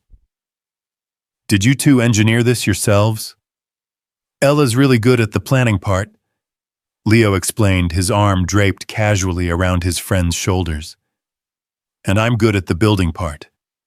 We make a good team." "The best team," Ella agreed, beaming with the confidence of a child who'd learned that her ideas mattered, that her contributions were valued. "Just like you and Daddy are a good team, Mommy." The word had emerged naturally over the weeks, Ella's way of claiming Veronica fully while acknowledging the central role Daniel had taken in their reconfigured family. It had taken some adjustment. Leo still called her Ms. Veronica, with the politeness that had been ingrained in him, though it was now accompanied by the easy affection of a child who felt truly wanted. "Speaking of teams," Veronica said, checking her watch, "we should probably start thinking about getting ready. We don't want to be late for the gallery opening." The excitement that rippled through both children was immediate and infectious. Today marked the opening of Leo's first art exhibition, a small show at a local community center, but for an 8-year-old boy who'd spent most of his life believing that art was a luxury he couldn't afford, it might as well have been the Louvre. The exhibition had grown out of art therapy sessions that Dr. Sarah Chen, the trauma counselor, all 4 of them had been seeing, had recommended for Leo. What had started as a way to help him process the violence he'd witnessed had evolved into something extraordinary. A collection of paintings and drawings that told the story of their unconventional family with the honesty and beauty that only a child's perspective could provide. "I'm nervous," Leo admitted as they walked toward the bedrooms to get dressed. "What if people don't like my pictures? What if they think they're dumb?" Daniel knelt down to his son's level, his movements still careful but no longer hesitant. "Mijo, your art comes from your heart. Anyone who sees it will see how much love you put into every line, every color. That's not something people can dislike." "But what if they do? Then they're missing something beautiful," Veronica said, joining them in the hallway. "But I don't think that's going to happen. Your pictures tell our story, Leo. They show people how a family can be born from the most unlikely circumstances, how love can grow in the darkest moments. That's a story worth sharing."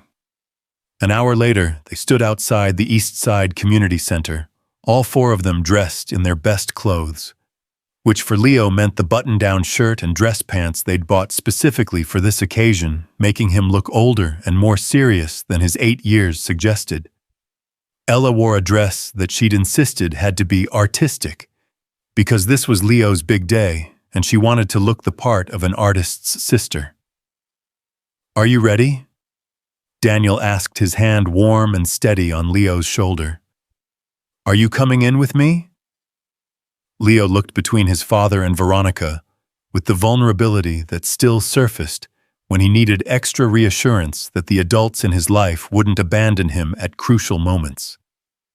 "We're not going anywhere," Veronica promised. "All four of us together. That's how we do everything now." And the community center had been transformed for the evening.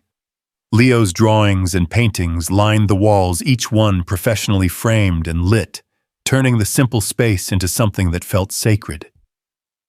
Veronica moved through the exhibition with growing amazement, seeing their story reflected through Leo's eyes.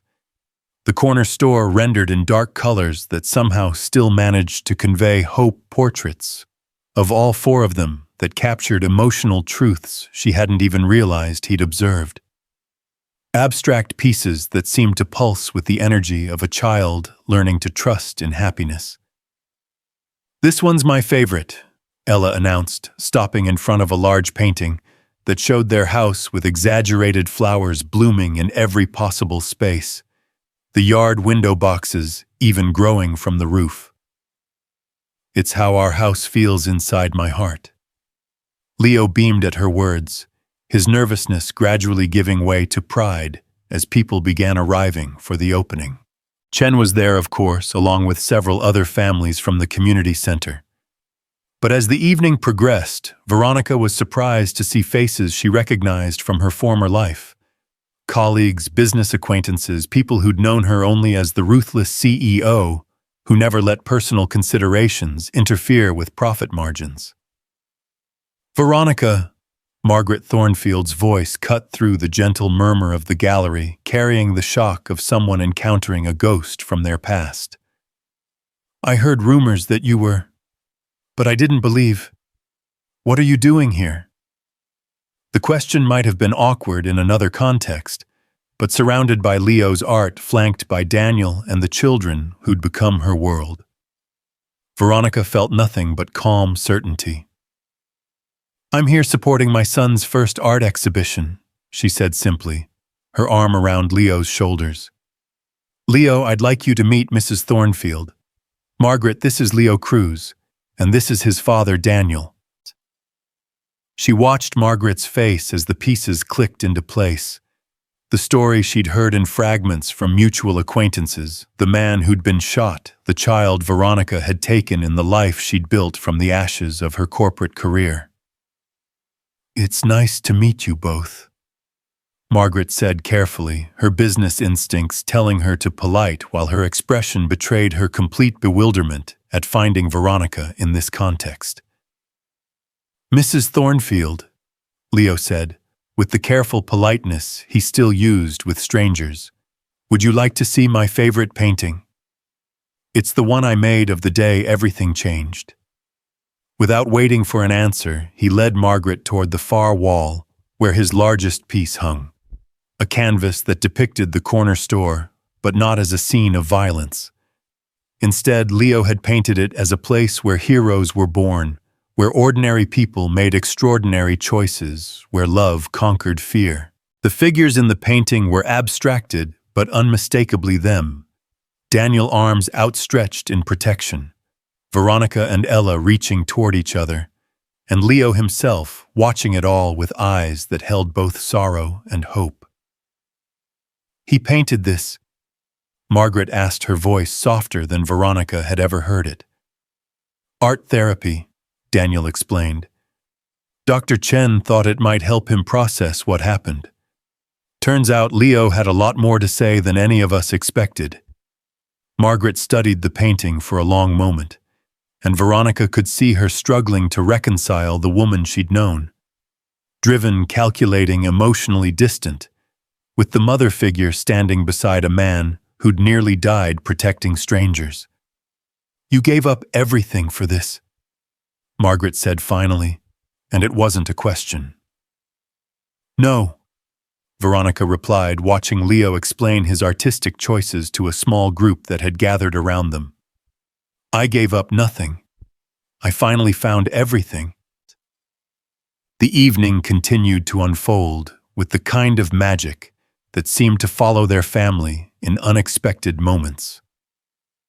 Several people expressed interest in purchasing Leo's work, though Veronica and Daniel had already decided that the money would go into a college fund. Leo's art was already providing for his future in ways they'd never imagined possible. "Ms. Veronica," Leo whispered during a quiet moment, "do you think my mommy would be proud of my pictures?" The question hit Veronica with unexpected force. Leo rarely mentioned his mother Maria, who had died when he was 5. But tonight, surrounded by evidence of his talent and the love that had nurtured it, he was thinking of the woman who'd given him life. "I think your mother is incredibly proud of you," she said, kneeling down to meet his eyes. "Not just because of your art, though that's beautiful, but because of the kind and brave little boy you've become. Because you help take care of Ella like a real big brother. Because you make your daddy smile every day. She would be so proud of who you are." "And she would like you too," Leo said with the matter-of-fact certainty that children bring to emotional truths. "Because you take good care of her little boy." As the evening wound down and they began the process of saying goodbyes and collecting the drawings that Leo wanted to take home, Veronica found herself in conversation with Dr. Chen, who had watched their family's progress with professional interest and personal investment.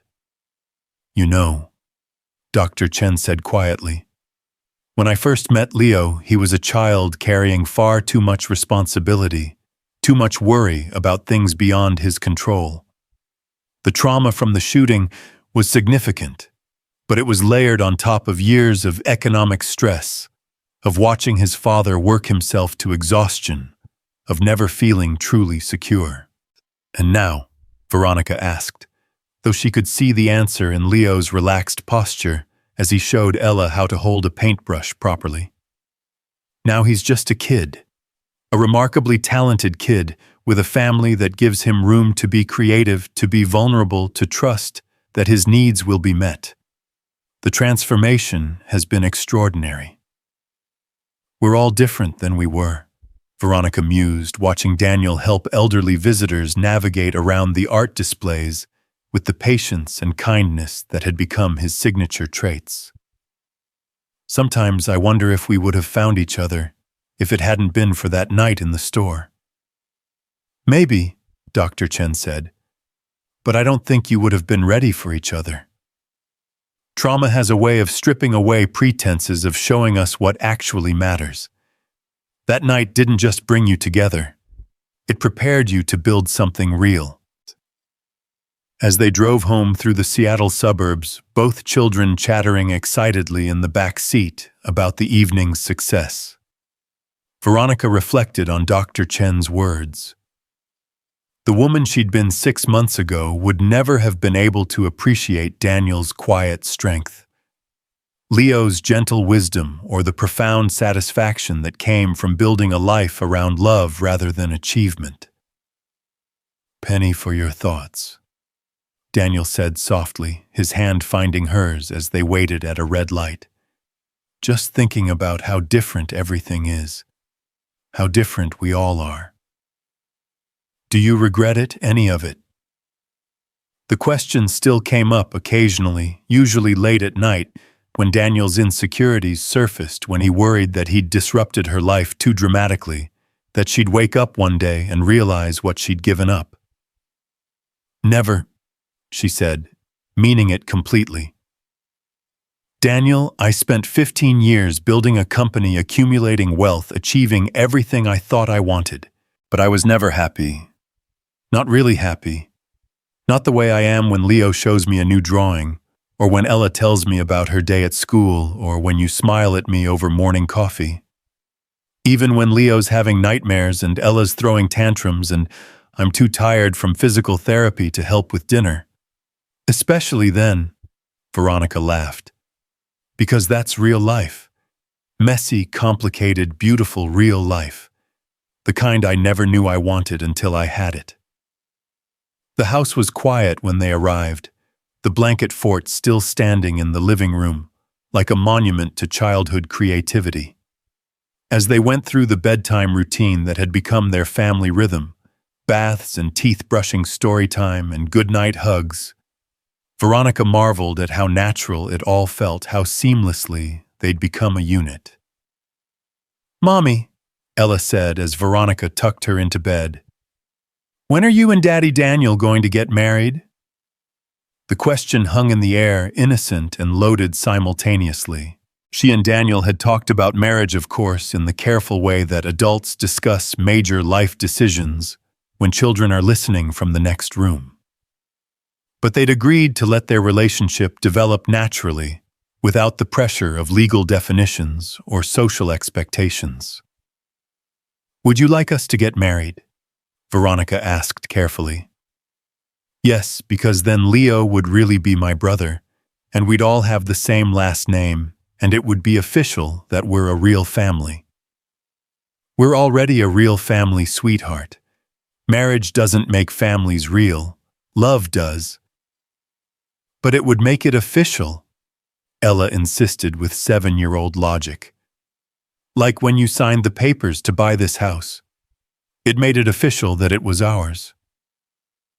From the air mattress that had long since been replaced by a proper twin bed, Leo's sleepy voice joined the conversation. "My daddy loves your mommy. I can tell because he smiles different now, like he used to smile at my first mommy." The observation delivered with such innocent clarity took Veronica's breath away. She looked at these two children who'd become siblings through circumstance and choice, who'd taught her more about love and family than all her business school courses had taught her about success. "We'll see," she said finally, the same phrase she'd once used to deflect Leo's requests for park visits. But this time the words carried promise rather than dismissal.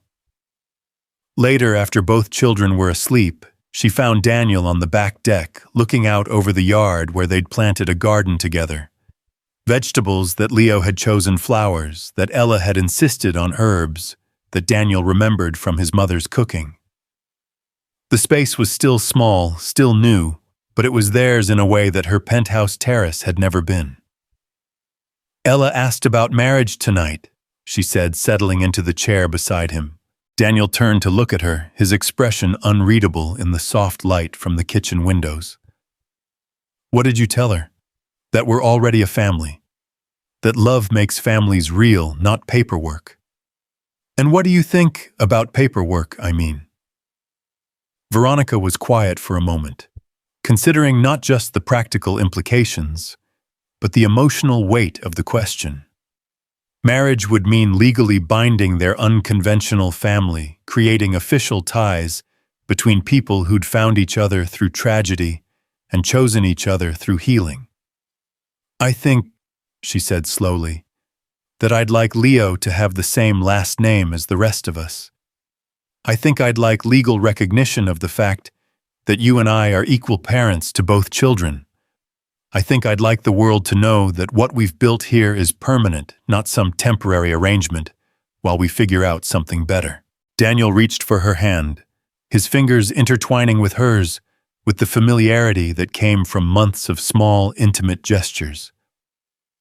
"Is that a proposal, Ms. Hale?" "Actually," she said, standing and moving to stand in front of his chair. "I think it is. Daniel Cruz, would you marry me? Would you let me officially become part of the team you and Leo have always been? Would you help me raise 2 amazing children and build a life that's measured in love rather than profit margins?"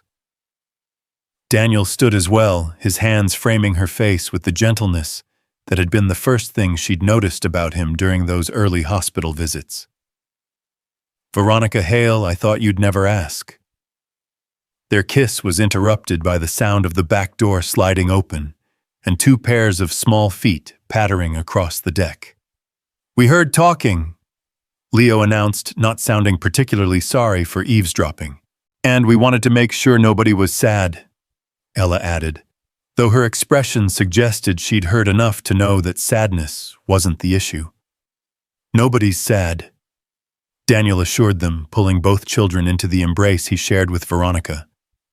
"In fact, we have some pretty exciting news. How would you 2 feel about being part of a wedding?"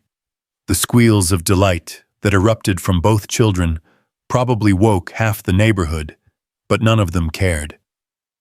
They stood there on the deck, four people who'd found each other in the most unlikely circumstances, holding each other under a sky full of stars and possibility. The wedding, when it happened 3 months later, was everything their unconventional family deserved. They held it in the backyard of their house with Leo and Ella serving as both ring-bearer and flower girl, their roles interchangeable because they insisted on sharing everything. Dr. Chen officiated, having gotten ordained online specifically for the occasion, and the guest list included neighbors, teachers, fellow parents from the children's school, and a few carefully selected colleagues who'd proven capable of understanding Veronica's transformation. Margaret Thornfield attended, still somewhat bewildered by the choices her former CEO had made, but unable to deny the obvious happiness that radiated from the bride. "I still don't understand how you walked away from everything," she confessed during the reception. "I didn't walk away from everything," Veronica replied, watching Daniel dance with both children, while a local band played songs that Leo had specifically requested. "I walked toward everything that mattered." As the evening wound down and guests began to leave, the four of them found themselves alone in their backyard, surrounded by the evidence of celebration, but already settled back into the comfortable rhythms of family life. "Mrs. Cruz," Daniel said formally, making Veronica laugh at the sound of her new name. "Mr. Cruz," she replied with equal formality. "I have something for you," Leo announced, producing a carefully wrapped package from behind his back. "It's a wedding present for both of you, but especially for Ms. Veronica, because now you're really my mom, too." Inside the wrapping was a painting, clearly Leo's work, but more sophisticated than anything he'd created before. It showed their house, but not as it appeared to the outside world. Instead, he'd painted it as he saw it, glowing with warmth, surrounded by flowers and sunshine, with four figures visible through the windows, living their daily lives with obvious contentment. "It's us," he explained unnecessarily. "It's our home. It's everything good." Veronica felt tears she didn't try to hide rolling down her cheeks as she looked at this child's interpretation of the life they'd built together. Here was success redefined, achievement measured not in dollars or market share, but in love given and received, in security created not through accumulation, but through connection. "It's perfect," she whispered, hugging Leo close while Daniel and Ella crowded around to admire the artwork. "It's absolutely perfect." That night, after the children were finally asleep in their rooms, after the last dishes were washed, and the wedding decorations carefully stored away for memory keeping, Veronica and Daniel stood in their bedroom, truly their bedroom now, officially and legally, looking out at the life they'd created from the ruins of their former existences. "Do you know what I realized tonight?" Veronica said, her head resting on Daniel's shoulder. "What's that?" 6 months ago, if someone had told me I'd give up my company, move to the suburbs, marry a man I met during a robbery, and become a mother to 2 children, I would have had them committed for psychiatric evaluation. And now I can't imagine any other life. This is where I belong. With you, with Leo and Ella, in this house full of laughter and art supplies and the beautiful chaos of people who choose to love each other every single day." Daniel turned to face her, his hands gentle on her shoulders. "Veronica, I need you to know something. That night in the corner store when I saw that gun pointed at Ella, I didn't think about being a hero. I just thought about a little girl who deserved to go home to her mother. I had no idea that choice would give me everything I never knew I wanted." "What did you want before all this?" "Just to survive. To keep Leo safe and fed and housed, to work hard enough to maybe give him a better life than mine someday. I never dreamed about happiness because it seemed like a luxury we couldn't afford. And now Now I wake up every morning in a house full of people who love me, married to a woman who chose our family over an empire, watching our children grow up secure and creative and kind. Now I know that happiness isn't a luxury, it's the point of everything else. As they prepared for bed, going through the domestic routines that had become sacred rituals, Veronica reflected on the journey that had brought them to this moment. The woman she'd been so driven, isolated, measuring worth in terms of professional achievement, felt like someone she'd known in another lifetime. That woman had been successful by every metric that mattered to the business world, but she'd been profoundly alone. This woman, Mrs. Daniel Cruz, stepmother to Leo and mother to Ella, owned a modest house in the suburbs and had a savings account rather than an investment portfolio. But she woke up every morning surrounded by love, went to sleep every night secure in the knowledge that she was exactly where she belonged, and spent her days engaged in the messy, beautiful work of raising children and building a marriage and creating a life that mattered. The corner store where it all began had been renovated and reopened under new management. But sometimes when they drove past it on their way to Leo's art classes or Ella's soccer games, Veronica would catch Daniel looking at it with the expression of someone seeing a sacred sight. That cramped, fluorescent-lit space had been the birthplace of their family, the place where ordinary people had made extraordinary choices that changed the trajectory of 4 lives. Leo still had occasional nightmares about that night, and therapy remained a regular part of their routine. But increasingly, when he talked about the corner store, it wasn't as a place of trauma, but as the beginning of the best part of his life. "That's where Daddy saved Ella," he'd tell people matter-of-factly. "And that's where our family started." Ella, with the resilience of a child who'd been young enough to process the experience as an adventure rather than a trauma, had incorporated the story into her personal mythology. She told anyone who would listen about the day her mom met her new dad and brother, about how love could grow from scary moments, about how sometimes the best families were the ones that chose each other. On quiet Sunday mornings, when they lingered over coffee and pancakes, while the children played in the fort that had become a permanent living room fixture, Veronica would sometimes marvel at the completeness of their contentment. These were the moments she treasured most. Not dramatic declarations of love or grand gestures, but the simple satisfaction of being present for the people who mattered most. "What are you thinking about?" Daniel would ask during these contemplative moments, and she always had the same answer. "Just this. All of this. How perfect ordinary can be when it's with the right people." The future stretched ahead of them, full of the usual challenges and uncertainties that every family faced. There would be teenage years to navigate, college decisions to make, careers to build, and dreams to pursue. Leo's artistic talents would need nurturing and guidance. Ella's fierce independence would require careful channeling. Their marriage, built on extraordinary circumstances, would need the daily tending that all successful marriages required. But they would face those challenges together, as they faced everything now. Not as individuals managing separate crises, but as a team united by choice and strengthened by shared purpose. The corner store robbery that had nearly destroyed them had instead revealed who they were at their core and what they were capable of when love conquered fear. In the end, that was the real miracle. Not that Daniel had survived the gunshot, though that was miraculous enough.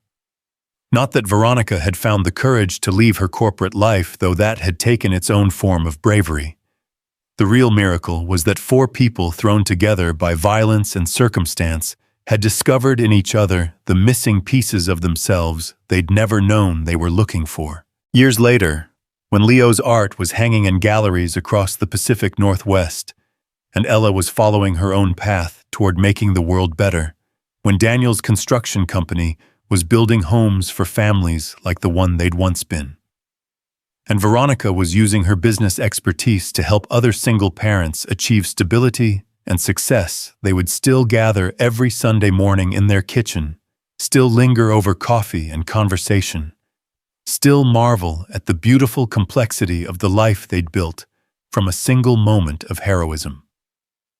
The corner store would become a memory, then a story, then a family legend, passed down to grandchildren, who would grow up knowing that love could triumph over fear, that families could be chosen as well as born, that sometimes the most extraordinary lives grew from the most ordinary moments of choosing to put someone else's needs before your own.